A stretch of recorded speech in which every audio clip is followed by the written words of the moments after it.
नमस्कार दोस्तों रशिया के उसके पड़ोसी देशों के साथ कॉन्फ्लिक्ट्स बढ़ते जा रहे हैं।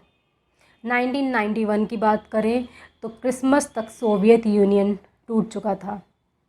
उस टाइम के उसके लीडर ने कहा था कि रशिया अब दूसरे देशों के इंटरनल मैटर में इंटरफेयर नहीं करेगा, पर आज 30 साल बाद रशिया फिर से दूसरे देशों के इंटरनल मैटर में इंटरफेयर करने लगा है।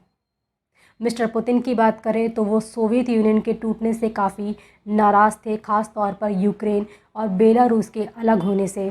उन्होंने बेलारूस के इलेक्शन में गड़बड़ी कराकर फिर से बेलारूस के ऊपर अपना इन्फ्लुएंस बढ़ाया है। यूक्रेन के बॉर्डर पर 70,000 से ज़्यादा ट्रूप्स भेजे हैं। अमेरिका की इंटेलिजेंस एजेंसी का मानना है कि रशिया फिर से यूक्रेन पर कब्ज़ा कर सकता है, पर रशिया को ऐसा करने से कैसे रोका जा सकता है। यूक्रेन की फोर्सेस की बात करें तो वो उस टाइम से बेटर है जब 2014 में पहली बार मिस्टर पुतिन ने यूक्रेन की टेरिटरी पर कब्ज़ा करना शुरू किया था, पर अभी भी वो उतनी स्ट्रांग नहीं है कि रशिया के इन्वेजन को रोक पाए, और ना ही नाटो कंट्रीज़ कोई उसकी मदद कर सकती है, क्योंकि न्यूक्लियर आर्म्ड रशिया से कोई भी देश वॉर नहीं चाहेगा। शायद इन्वेजन को रोका नहीं जा सकता है, पर उसकी कॉस्ट रशिया के लिए बढ़ाई ज़रूर जा सकती है। 7 दिसंबर को मिस्टर बाइडेन ने मिस्टर पुतिन से कहा था कि अगर वो यूक्रेन पर फिर से कब्ज़ा करता है या उस पर अटैक करता है तो उस पर इकोनॉमिक सैंक्शंस लगाए जा सकते हैं। रशिया को इंटरनेशनल पेमेंट सिस्टम यानी स्विफ्ट से हटाया ज़रूर जा सकता है, और ऐसा करने पर उसको नुकसान भी हो सकता है, पर बाकी उन कंट्रीज़ को भी नुकसान होगा जो कि रशिया के साथ डील करते हैं। मिलिट्री का यूज़ किया जा सकता है, क्योंकि रशिया के लिए यूक्रेन को इन्वेड करना तो काफ़ी इजी होगा, पर उसे लंबे समय तक के लिए होल्ड करना काफ़ी मुश्किल हो सकता है, जैसा कि अमेरिका को इराक में फेस करना पड़ा।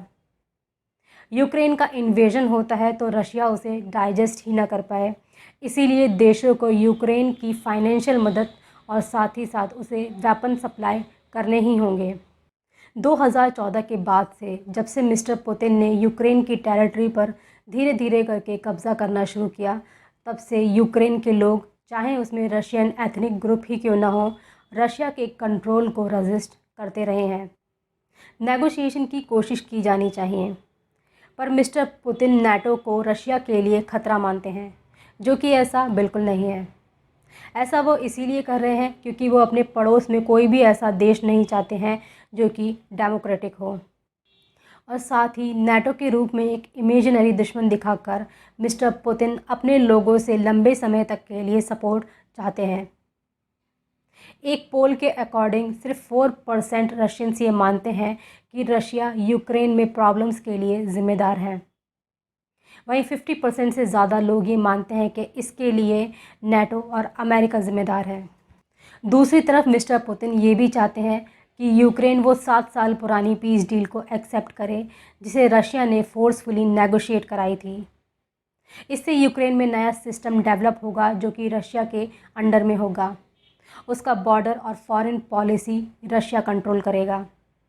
यूक्रेन ने इस सिस्टम को और इस डील को नहीं माना, और जो टेरिटरी रशिया ने उससे छीन ली थी उसे वापस लेने की भी कोई कोशिश नहीं की। हालांकि इतने डिस्प्लेसमेंट और लोगों के मारे जाने के बाद ये खोई हुई टेरिटरी वापस मिलाना काफ़ी मुश्किल रहेगा, और ऐसा यूक्रेन के लोग अब चाहते भी नहीं हैं। हालांकि इसे वो ओपनली एक्सेप्ट भी नहीं करते हैं। ऐसा रास्ता निकाला जाए कि मिस्टर पुतिन को छोटी से छोटी वॉर भी भारी लगे, उन्हें देशों को धमकी देना ज़्यादा प्रॉफिटेबल लगे, ना कि उन्हें इन्वेड करना। पर यह सब इतना आसान नहीं है। ऐसा लगता है कि जब तक पावर में मिस्टर पुतिन है तब तक रशिया अपने पड़ोसी देशों के लिए खतरा बना रहेगा। ये था इस टॉपिक के बारे में। अगर ये वीडियो आपको अच्छा लगता है तो इसे लाइक करें, शेयर करें, चैनल को सब्सक्राइब करें। Thank you.